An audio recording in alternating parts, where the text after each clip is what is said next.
Welcome back to the channel. Today we discuss a troubling development on the Korean Peninsula, where North Korea is preparing to destroy inter-Korean border roads amid rising tensions. The move has heightened concerns in South Korea and globally, signaling a potential escalation in hostilities between the two nations.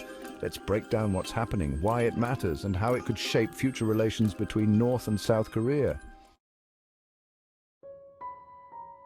Over the past few decades, the Korean Peninsula has been a hotspot for conflict and diplomacy. The 1950 to 1953 Korean War never officially ended, leaving North and South Korea in a state of armistice, technically still at war. Since then, various attempts at dialogue and diplomacy have alternated with periods of heightened military tension. However, in recent months, the situation has taken a sharp turn. This latest crisis revolves around two central issues: border disputes and military provocations, with North Korea's threats to destroy inter-Korean border infrastructure becoming the focal point. The roads in question symbolize potential cooperation or confrontation, making their destruction a significant signal. According to reports, North Korea has publicly declared its intentions to blow up several inter-Korean roads, particularly near the heavily fortified Demilitarized Zone, or DMZ. These roads once symbolized potential cooperation and were used for limited cross-border exchanges between the two Koreas.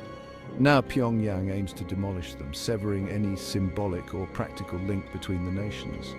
This drastic step can be interpreted as part of North Korea's larger strategy to assert dominance and escalate tensions, particularly as its government accuses South Korea of aggression and interference, including allegations of surveillance using drones.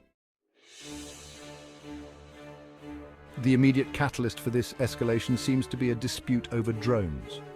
North Korea accuses South Korea of flying surveillance drones near its airspace, an allegation that South Korea has denied. Regardless of the veracity of these claims, this dispute is part of a broader pattern of military provocations and accusations exchanged by both nations. Drones have become critical tools for monitoring military activities, particularly in the heavily surveilled DMZ.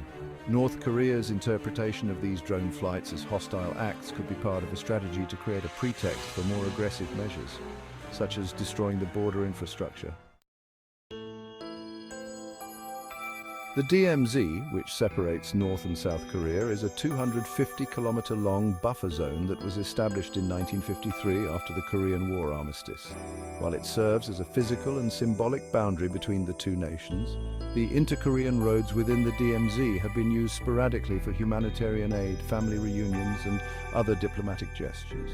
Destroying these roads would be a strong statement, signaling the collapse of any hope for near-term engagement or reconciliation.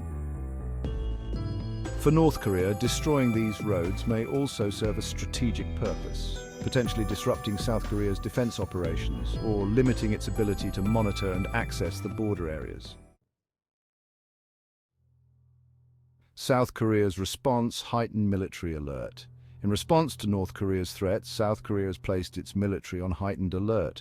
Seoul is wary of potential provocations that could follow these threats, including missile tests or more aggressive military actions along the border. South Korea's defense ministry has issued strong statements condemning North Korea's actions and affirming its readiness to respond if necessary. South Korean President Yoon Suk-yeol has been vocal in addressing the issue, emphasizing both the need for national security and the importance of maintaining regional stability.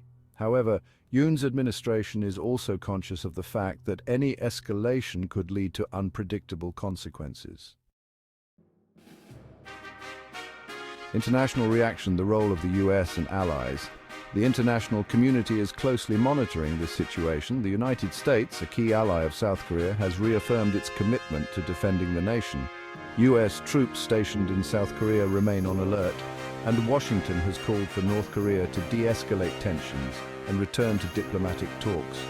Japan, another regional player, has expressed concern over North Korea's actions, as they impact not only Korean security, but also broader stability in East Asia. Meanwhile, China, which holds significant influence over North Korea, has urged restraint, though its leverage in Pyongyang's decision-making remains uncertain. The bigger picture. What's at stake?